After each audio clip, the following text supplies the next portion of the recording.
Nate. What's up, dude? I was reacquainted with a dear old friend of mine while watching this episode of Eromanga-sensei. Yeah. My old buddy Regret Yeah, came a to pay a friend to visit. all of us. Good Lord, man. I gotta say that during the first 2 episodes of this, it was a fun time. It was a good meme. Sure, Good, yeah. fun meme. At this point, I'm just like, why the fuck did I put this on myself? Why did I subject myself to this? What did you think of this episode, Nate? Well, I'm thinking of it as a training exercise. I mean, if you can make it through this, you can make it through anything, right? That's how I'm thinking about it. I was looking for things to say something about, and I was able to scrape together a couple. I've got plenty. Yeah. I've got plenty of notes, as I always do. Me I mean, too. before we even talk about this episode itself, Nate, I just gotta say, look, in the last podcast, I kept saying that the show was bait. Right. That it was a forced meme. That's what I think this show is forced meme the show. Yeah. And it's fucking worked. It's working. Have you been on A much lately? No, I have not. There's been plenty of Eromanga-sensei threads on A. I should go familiarize people myself. I'd like to know what the people are saying. People are into the girls. Well, I just went up do? to. There wasn't a whole lot of threads for episode 3 yet, but I went to one that was why is Elf best girl? And most of the replies are like, haha, yeah, I like Elf too. This show's got the highest pre-order sales so far of the new season. Oh no. What? It's looking like a big success. Well, it's earned it. The memes. The thing is that the memes worked. All those forced memes from episode 2, like the whole her penis saying thing? dick. The whole, yeah. I've already seen remixes. People making remixes of her saying dick, set to songs and stuff. Just like a whole song of chin chin. These people have been fucking duped. They have been duped. God. I've seen, yeah. Everything that they wanted to be a meme has become a meme. The opening and ending dance has been very popular, which rightfully so. The opening and ending dances are fucking cute. I like the ending dance a lot, yeah. Yeah, but, all it means is that the show it's everywhere on social media because everyone reposted that fucking dance, It's exactly what it was meant to do. Yep. And it succeeded. That's why you shill out for a good, ending and opening so that people will share that around. Yeah, man, this is exactly what we saw with the election of Donald Trump. Just memeing your way to the top. It's true, and the results are similar. It's a bright future for all of us, indeed. But before next week, I'm gonna go spend some time on A and see what the people say. I don't believe you.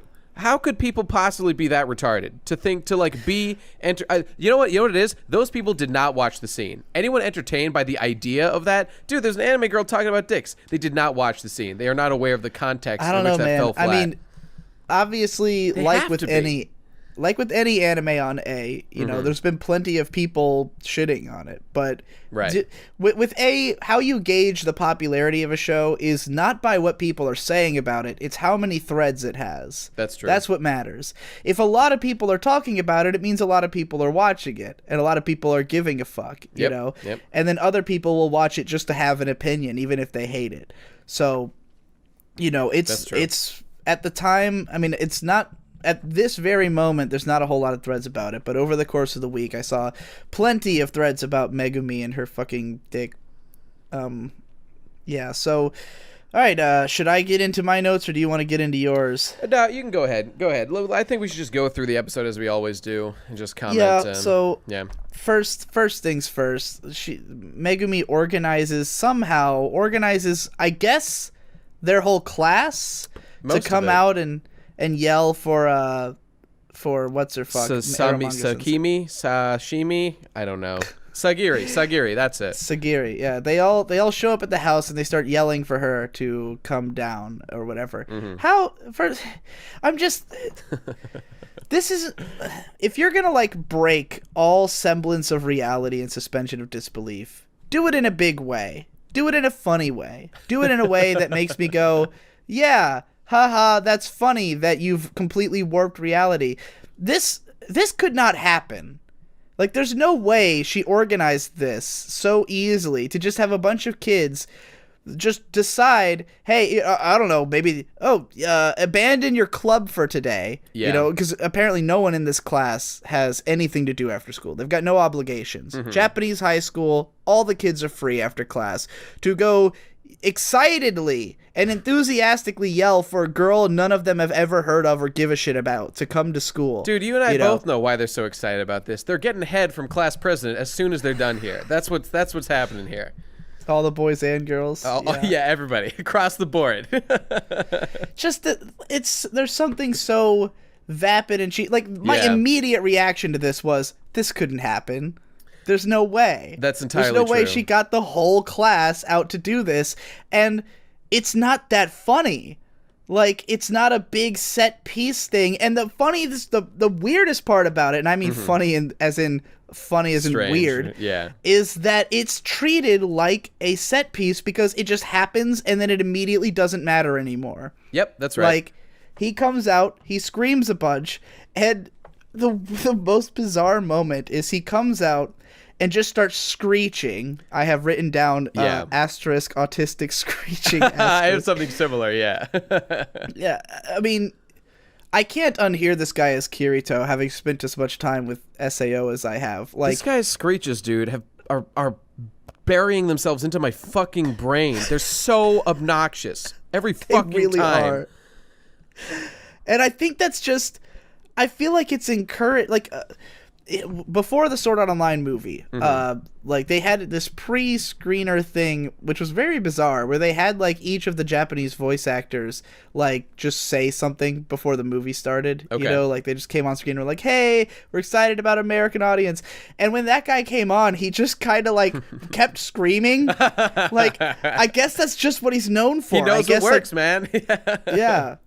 But just the level of the scream just seemed so... It went way past comedy into cringe for me. Of course. Like, that he came out and just lets out this earth-shaking scream for like 10 seconds and the camera gets right in his face.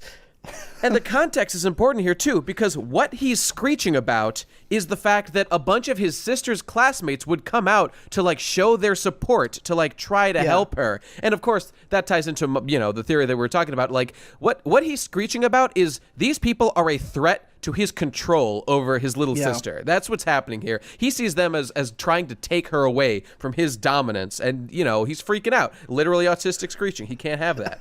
I love your reading of this show. It's right. That's what it is. That's clearly what it is. Nothing else makes sense because it is so incongruous for this guy to just like take it up to that level. If he's just like what? Like worried they'll hurt her feelings I don't even know what he's concerned about if it's not, you know, his sex slave being removed from his control. I don't get it. Like the attitude I would have imagined is more of like a, what the fuck? Sure, like, what are you guys what are you doing here? Like, what's going on here? Not like a just insane screech. He's freaking out. He's freaking out that this is happening. And I have written down, what the fuck are these kids? Because after he screeches and tells them all to leave, they run off like, yeah, dude, my favorite shot is that just like so fucking vacant, that one still shot panning shot of like all these like perfect kids just like, yeah, we're fucking teenagers, dude, everything's great in my life, we're gonna go visit our fucking shut-in classmate. That's so awesome, dude. Fuck yeah. They are not people. These are not people. These are automatons with no souls. That's what they are. They're acting the way that you would portray like a group of really stoned teenagers, like at an event, just being like, yeah, whoa, yeah, like, you know. It's true. And furthermore, they operate, you know, maybe this is actually deeper than I thought. They operate like the classical Greek chorus. They are not individuals. They do not exist to you know, have personalities. They exist to represent, you know, a certain idea, an idea of the populace. The populace is here trying to do something. Yeah, they're. I mean, they all just like bizarre. Literally run off in one direction and, they're so leave their leader. About it too. It was bizarre. And like, what's her name just gets to Megumi just gets to stay. Like she just hangs out to like continue the scene and talk about something totally unrelated immediately. You would think none of that mattered. You would think that those kids at the very least would like kind of like want to see the girl they're here to see, but like they're content to yell at the side of a house and then leave. They're stoked. They're up for that anytime. They're not even disappointed. They think like we won. We won this fucking game. These fucking dudes. I just can't get the image out of my head of all of them being like, yeah, as they run up down the street. Yeah, it's pretty fucking sick. Good scene. Good scene. Well written. Oh, God. And yeah, so no, go ahead. You go. Oh, I was just gonna say, and then like, yeah, the abruptness with which we cut to like, oh, by the way, there's some shit. The abruptness with which we cut to like this curse, plot line, was very like big left turn and very strange. I don't know. I feel like this is more of a Japanese thing, cursed houses and I don't know, like weird noises happening next door. Yeah, I don't know. Felt very weird to me. And then it gets into a whole bunch of shit, but I don't want to skip too far ahead. And pointless, because like that they spend more time setting up this curse idea than the amount of payoff it has. Yeah, like, of course. The point of it is just a plot device for why he would go over to investigate the piano sound next door. And set up this super sexy spying scene. Oh, he didn't mean to look in. He had to investigate because his fucking sister told him to. What's he gonna do? He had to see naked girls. That moment is the first of the 4 times that I just wrote the word no in my notes.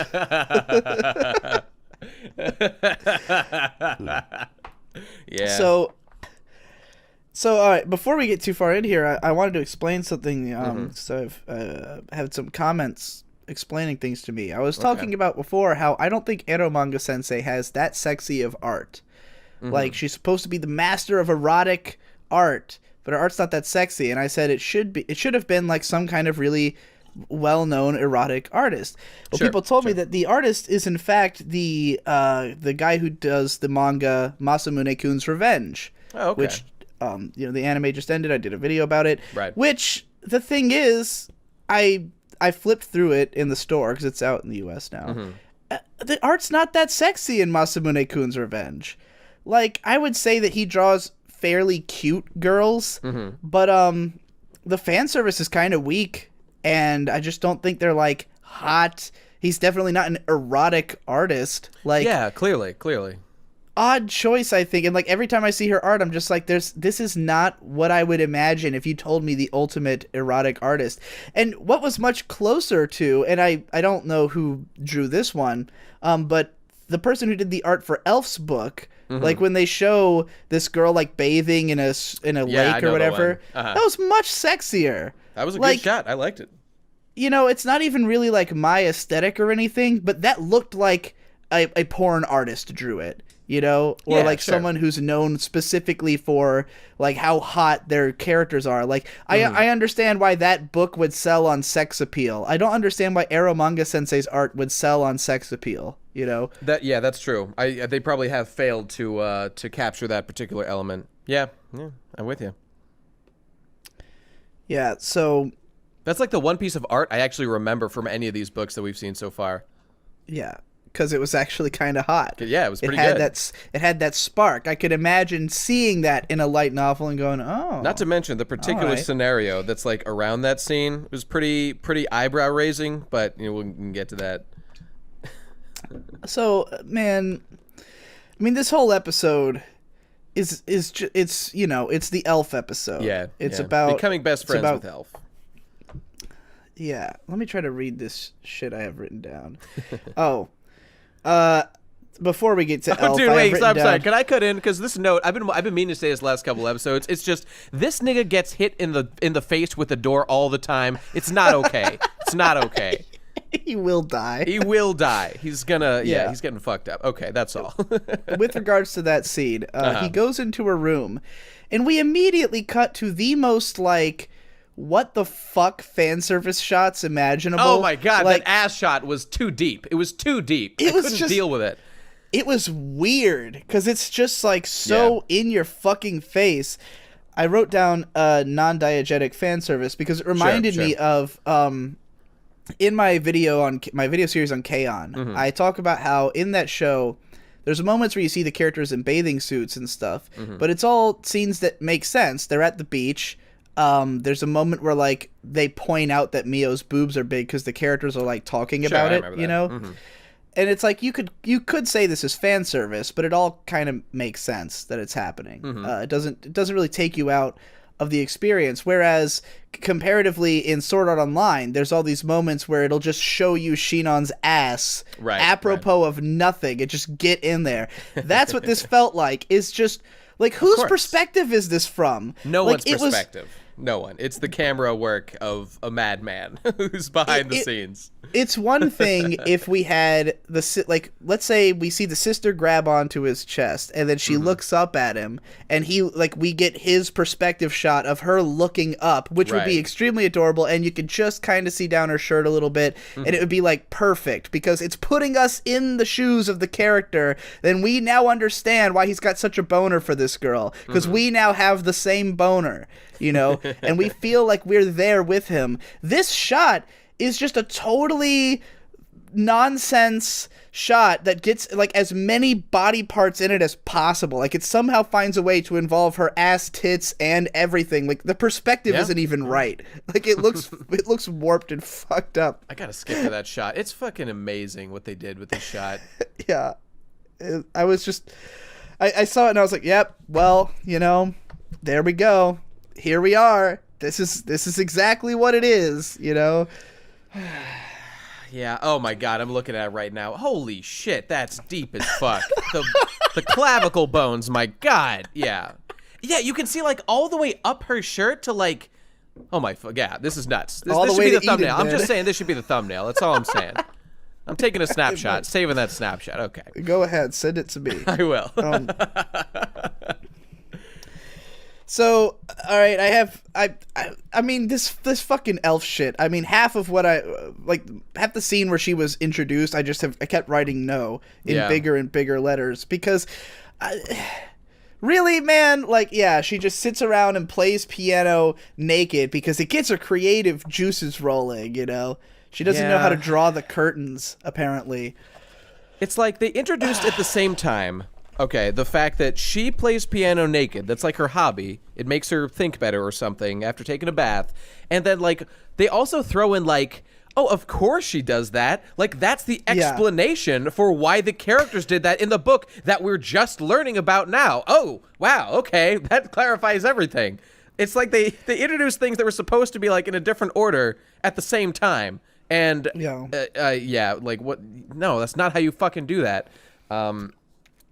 And it's just the most retarded thing I've ever seen. And the whole excuse, like, it really is just the most obnoxiously not well thought out thing to have like this ghost story thing. And I love that, like, so when when he meets the classmate girl outside in the front and she gives that note and she's like, hey, why didn't they deliver that to your mailbox or whatever? He's like, oh, because we got ghosts, because there's ghosts in this neighborhood. And then he explains that.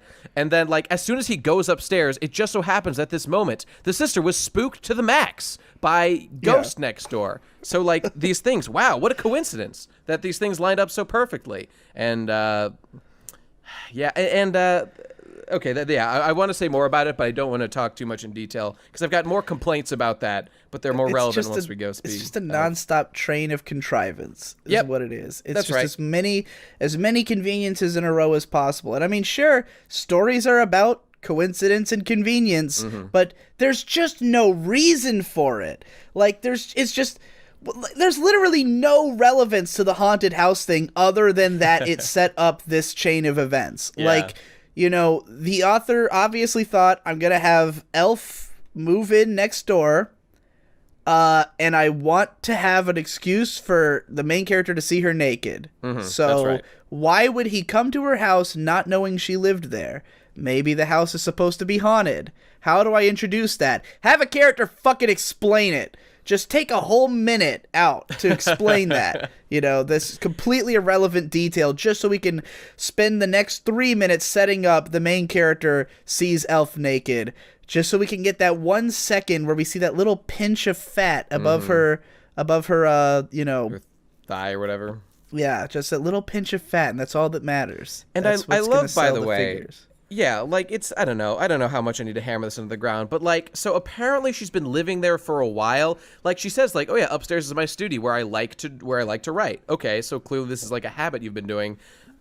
So why the fuck has no one seen you here? Why is like no one talking about the new neighbor who moved into the haunted house? Like, shouldn't this have been discussed? Wouldn't you have How noticed? did they not notice her moving into the haunted house? You'd think when you'd did she bring notice. all those desks and papers up there and that printer, And that enormous printer? And do I have to mention how, like, oh, it just so happens that the girl he just met moved in next door a while ago and now lives next door and is the cute girl who's involved in the story? Like, again, contrivance. Got it. Those happen. Did she move in before or after he met her at the office?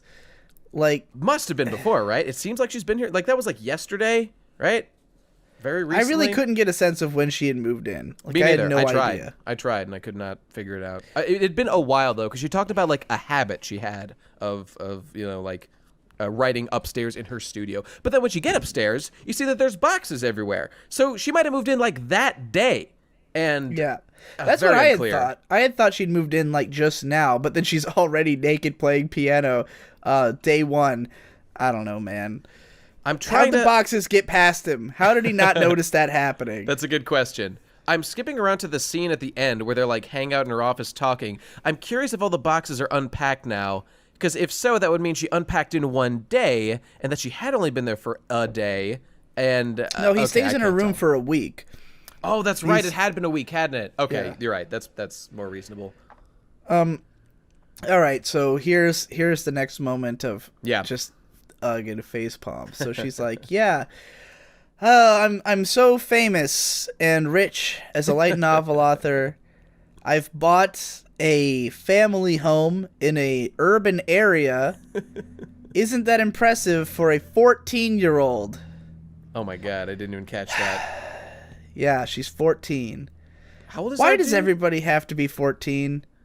Well, Is it just that it would be? Is it just that we can't imagine the main character getting with a girl if they're over 14? you know Like, who- is that all it is? Is that what our main character? I mean, is that what the girl is? Sagiri? Is she 14 too? I can't remember. I think she's around there. She's around there, whatever. They're all around 14. You know who was a good 14-year-old? Nina Mori. Nina Mori was a good 14-year-old. You know, I think she's all grown Wasn't she up. only 12? I thought she was 14. Oh shit, you're right. Okay, well, never mind. Forget that.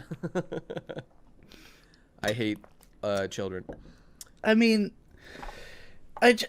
Published author, world-renowned, getting an anime, is writing for an anime, 14-year-old girl, Elf Yamada.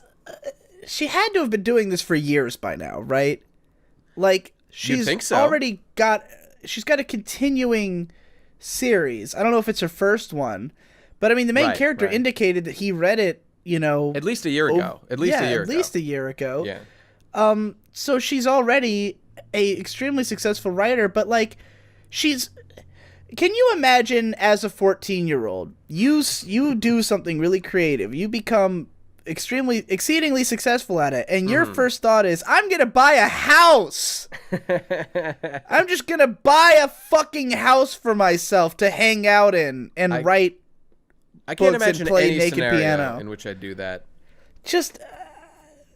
I can't, like, this character is just, like, baffling to me. Like, she's just whatever. She's Yeah, just she whatever, is. whatever she is, she's just that. I guess she's like a bratty kind of, I don't know, is she spoiled? Is she rich? I mean, can't she's tell. rich now on her own She's merits, kind of but a was she brat. rich before? Why does she dress up in these, I don't know. Yeah, I know what you mean.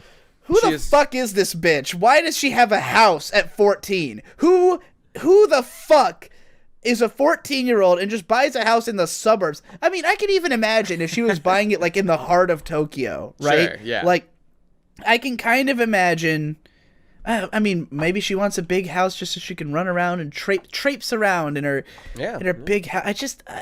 This is just such a. Can you even sell a house to a 14-year-old?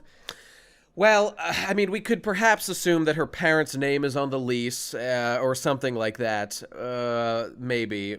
Probably not. But then again, the age of consent in Japan is 14, as I recall. So who knows what else the fuck you can do at 14? You're grown up already. Her parents let her move into a house at 14. Let her buy and move into a house. Knowing full well that she loves to traipse around naked and leave the windows open and just, not give a fuck about anything. And invite boys she barely knows. I'm just saying, this girl was playing piano naked with the windows open and just didn't give... She was asking for it. She was asking to get peeped. That's all I'm saying.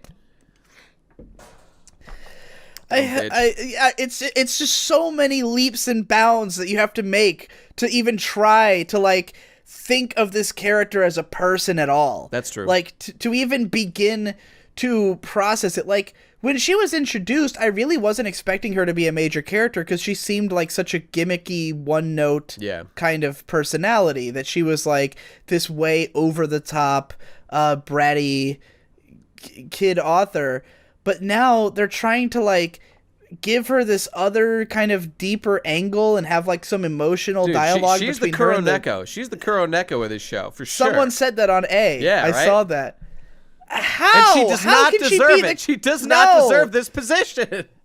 Kuroneko was just some kid. Yeah. She was a little older even than the sister. She was the older brother's age.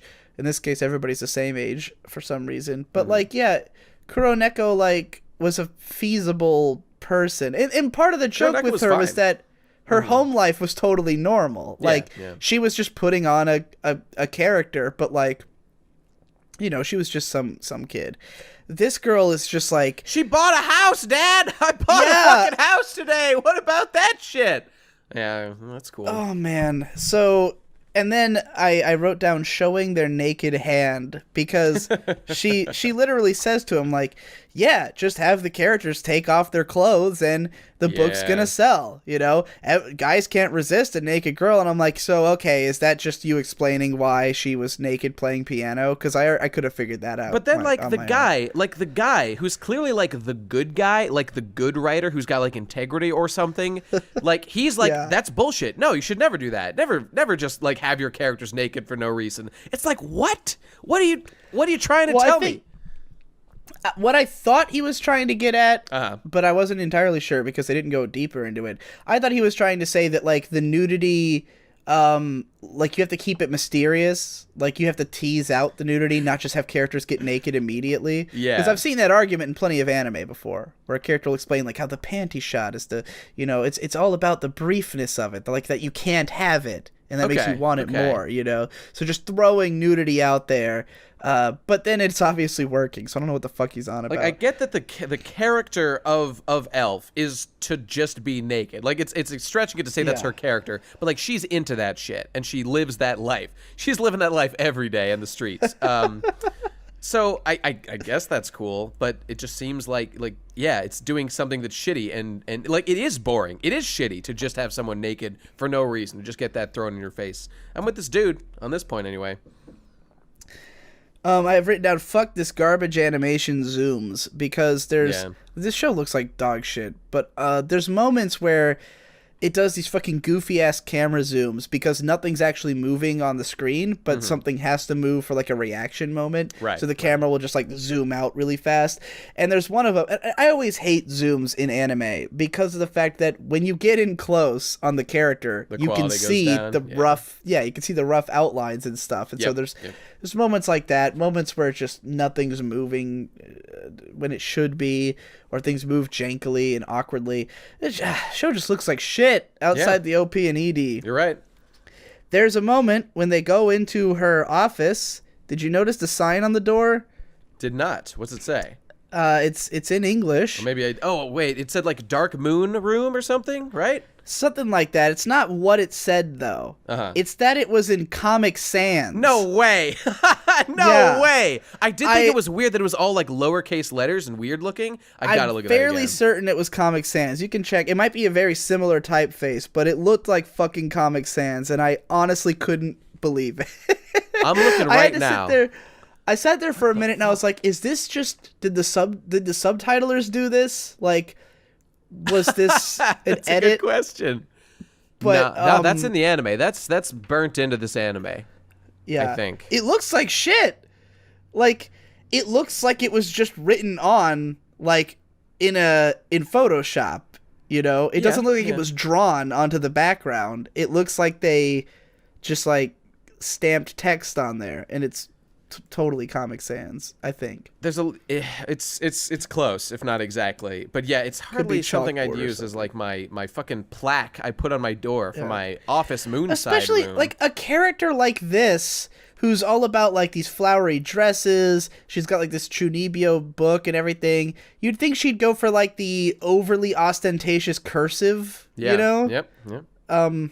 Not this weird, hideous shit. They ran out of time, dude. They used the first font they had on file. And on that note, how fucking fast does Elf just become the best friend of main character guy? He leaves one day. They're having a fight. They're having a rivalry. Yeah. He shows up the next day. Instant best friends. Pals. Best friends. Shit. So far they met at the office and they both hated each other. Then he sees her naked, so she's mad at him. Yep. He comes into her house. They argue back and forth. They get into a fight.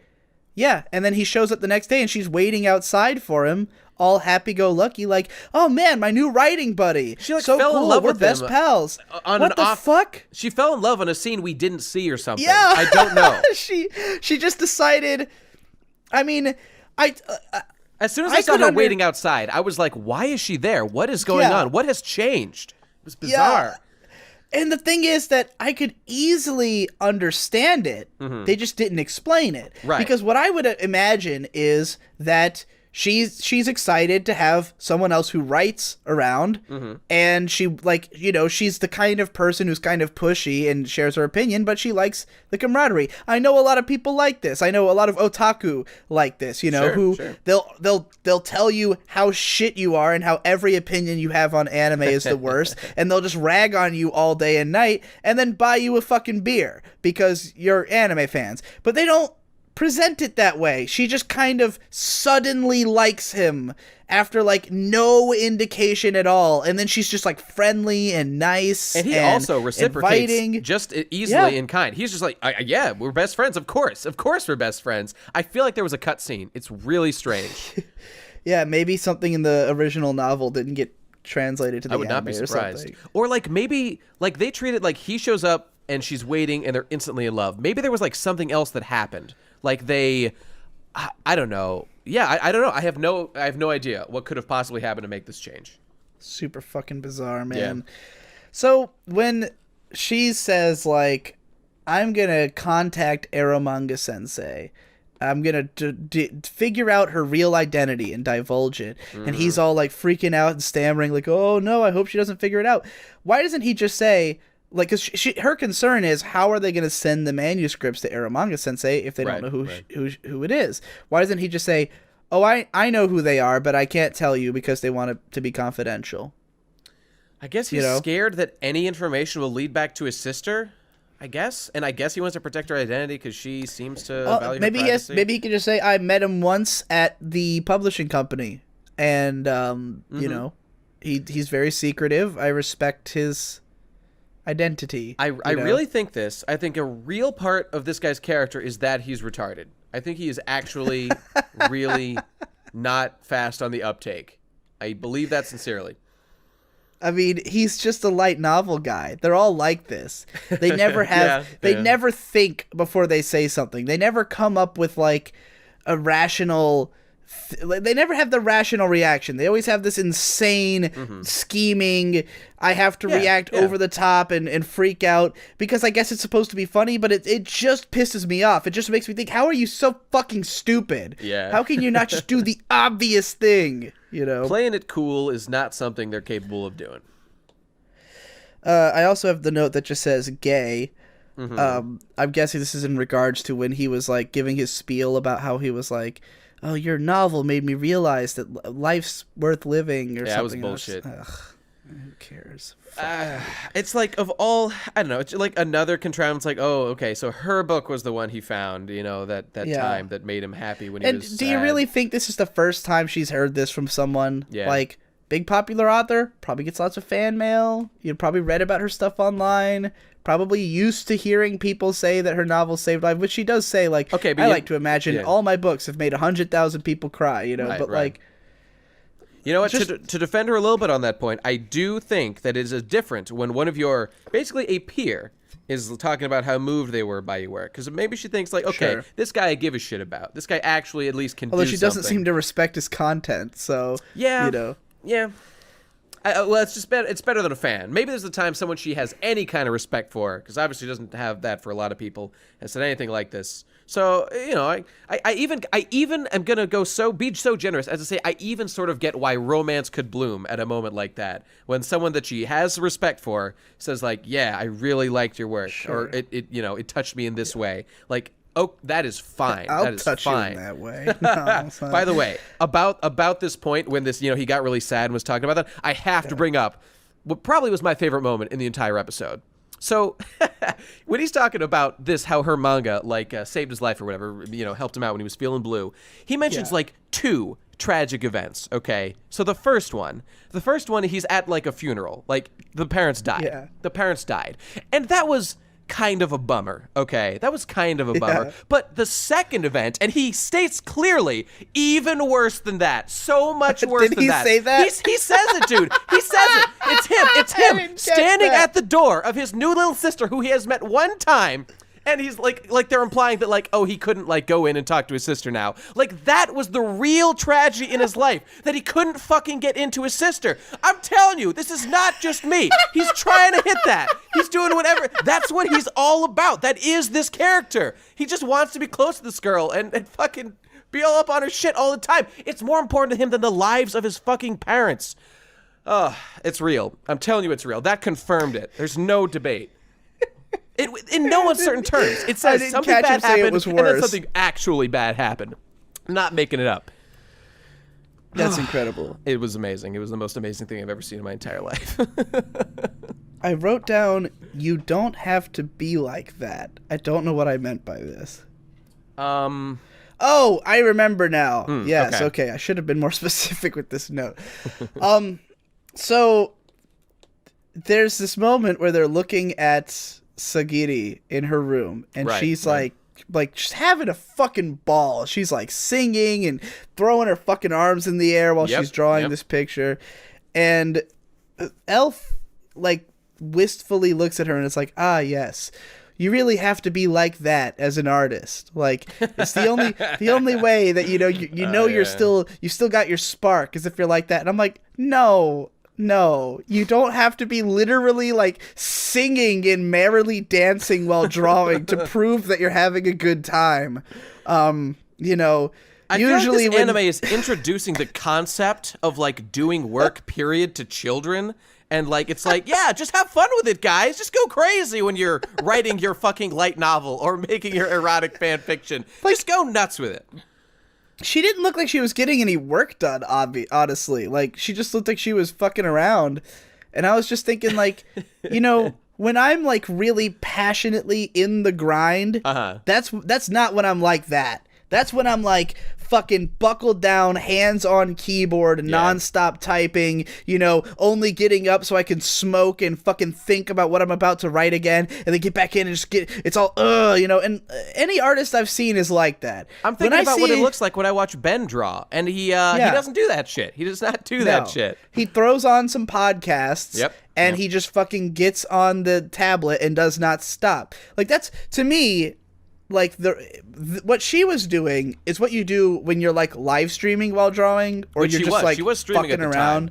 Yeah, like you're just fucking around. You're just kind of doing something fun or casual, or you're just like, I'm bored and I have to like work through this kind of difficult part. I'm just doing shading. Who gives a fuck, And so you just have fun with it. And you take like 3 times longer than you normally would. The moments when you're passionate, when you're like in the fucking zone, it does not look like that, Well, that's the weird thing, because I'm getting mixed signals as to whether or not Elf knows what the fuck she's talking about. And, I am too, man. Yeah.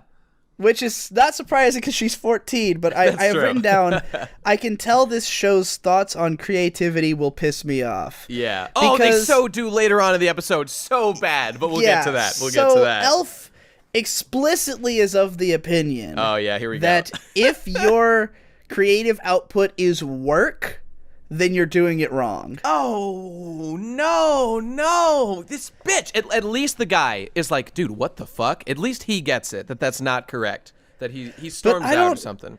We haven't gotten yet to know how the show feels about it, and that's what I'm concerned about. That's true. It's right now it's open for debate in the show, it seems. Yeah, because Elf then says to him at the end, like, oh, you want to see me work? Then come on tomorrow. And she's like wearing a maid outfit at the end, which I just wrote no once again. And she's like, okay, an SI, or whatever the welcome home thing is. I don't know why she said that, but whatever. Yeah, so she's of the opinion that work, like, it should always be just when you're passionate. Like, you should only write in the moments when you're super into it, when it's just pure creativity. Yeah. And she even openly says, like, I do this as a side job. This is just a hobby. And that's the right way to do it. It shouldn't be work. What the fuck is her main job, is what I was wondering when she said that. Like, being a student? 14, being a 14-year-old girl, I guess? Yeah, okay. All right, fine. But nigga, you bought a house. Commit. Just fucking commit. Come on. Yeah. But so if the show also takes that position, fuck this show. We're gonna throw hands. There's gonna be some hands thrown at my screen. Show. Because of course you should only work if you're inspired. You know, you shouldn't make it shouldn't suck. Yeah. You know? Like, if it sucks for you, that's gonna become apparent probably. I mean, I don't know. There's probably some artists who make great shit and hate every moment of it. What do I know? Tom, you know, for example. Well, Tom's videos, you can tell he's fucking agonizing in some of those, you know. Partly because he says so. That's true. But, that's a bit of a tip.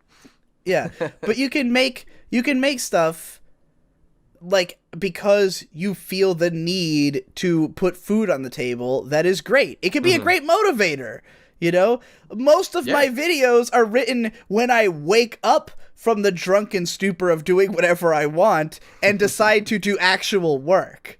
You know, when I make some shitty vlog that no one cares about, that's retarded, that's me working because I felt a random pang of passion and just decided to do something as a side thing.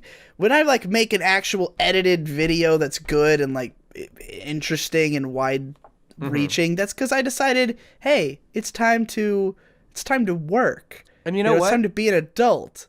Yeah, well, even with that, I would say that I sort of see where she's coming from, but something like, for example, you know, my Lucifer and the Biscuit Hammer video was something that I just made up on a whim, the idea to do it, and like one day, oh yeah, I guess I'll do this thing, and then spent 2 months every single day grinding away at it to get it done, and you know, so like, fuck this bitch. Like, I feel like she's never worked a day in her life, despite being like an incredibly successful author. She doesn't understand what it means to work on something, and of course that's gonna be fucking frustrating.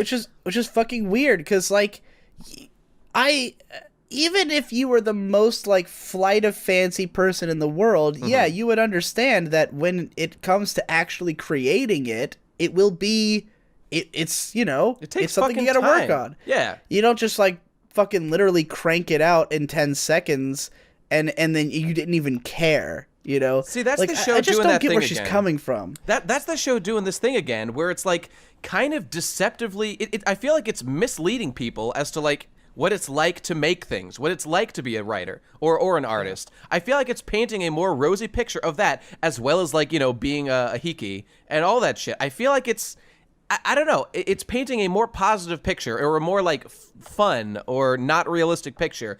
And like, I guess you're allowed to do that, but I'm certainly not going to like it. And I mean, I don't want it to seem like, when we did the first episode, people were saying that, like, you know, we were kind of getting hung up in, or at least I was getting really hung up in my own, like, preconceived notions about hikikomoris and stuff like that. But why this all bothers me isn't that it's unrealistic. It's that it's unbelievable. It's that I don't understand how these characters can exist. Like, how do you become this kind of person while having this personality? Like, you can't just have like a totally flighty personality that nothing matters to you and also be like a prolific best-selling author. You know, like, those is there any author in the world, is there any author in recorded history that has operated like this girl ever? Has there ever been one? I would seriously doubt it. Like people bring up like if Mozart, you're 14, right? Mozart's then like yes, but you're not going to be successful. Mozart's this, like the genius creator, right? Like, but he worked his whole life to be good. And I mean, I'm reaching, but I assume he had a pretty decent work ethic. Yeah, fuck this bitch. Well, that's the thing, like, because again, it's like I said, when you actually work on something, no matter how much of a genius you are, when you're doing the work, it looks like a guy with his nose to the grindstone, a guy putting the stuff to paper. It does not look like a girl singing and dancing while drawing a picture. Hey, maybe that's this girl. Oh, maybe that's the show being smarter than we're giving it credit for. Because to see her being like looking at Eromanga or whatever the girl's name, like dancing around, like having such fun. That's this girl actually being into the wrong kind of mindset, and that will ultimately be her downfall in this contest between the two. Could they be making that point? I don't know. Like, what I was expecting to happen was that we'd find out, like, because she was being lazy, and I was expecting to find out that, like, when she actually works, then it's intense. Like, we she have just never has seen lots her work of great hard, ideas. Ever. Yeah, that she's just, like, rushing with great ideas, and she just, like, puts pen to paper, just nonstop cranks shit out for, like, 12 hours, and then she's, like, sweating and fucking shit afterwards. Yeah. And maybe that's what we're gonna get. We haven't seen it yet. I doubt it. I seriously doubt it. That should have been in episode 1. If we get this weird maid cafe, whatever the fuck's about to happen. Yeah. I don't know where this is going. I don't know what her creative process is going to look like, but I'll be waiting to see it. I only have one other note, which is it just says that cut, because there's this one cut where she's laying on the couch. Playing Nintendo Switch. I caught that. Nicely done. She's laying on the couch and her head is facing to the right side of the screen, and then in the very next shot, it's her sitting up with her head on the other side of the screen. I noticed that one. Really jarring. That. Yeah. I was like, "Whoa, what happened?" This show's just terribly directed. You have any other notes, Nate? I did want to point out one thing. I keep noticing this every fucking time. Like, there was another like funny scene where the music had like. It's a music note, right? So, like, they're having, like, a funny scene, and the song plays, and then it, like, ends, and, like, it does the big, like, crescendo, where they're, like, beep, beep, beep, beep, beep, at the end of that song, and then, like, it was, like, a new sort of joke being made, but then, like, another funny song started, and they did, like, another funny song. It never fucking ends. No escape! No escape! Where's the exit? I can't find it! I felt like that was just like another one of these baffling. It's the comedy scenes. I don't know what's up with their fucking director of like the music for these comedy scenes, but they're fucking it up bad. And I don't know. They need to get their shit together. Other than that, I was really annoyed by her lack of focus. I can't state enough how annoyed I am that this girl is so successful despite putting in apparently no work.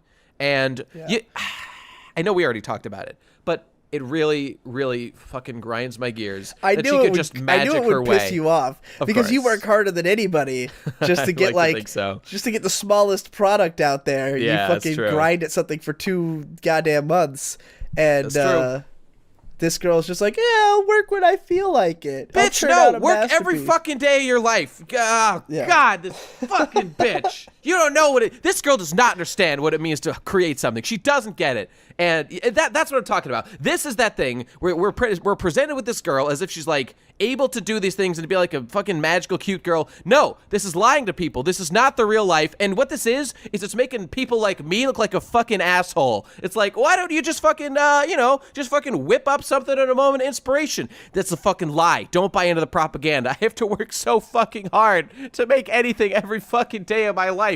Don't listen to Eromanga-sensei. It's propaganda for the wrong cause.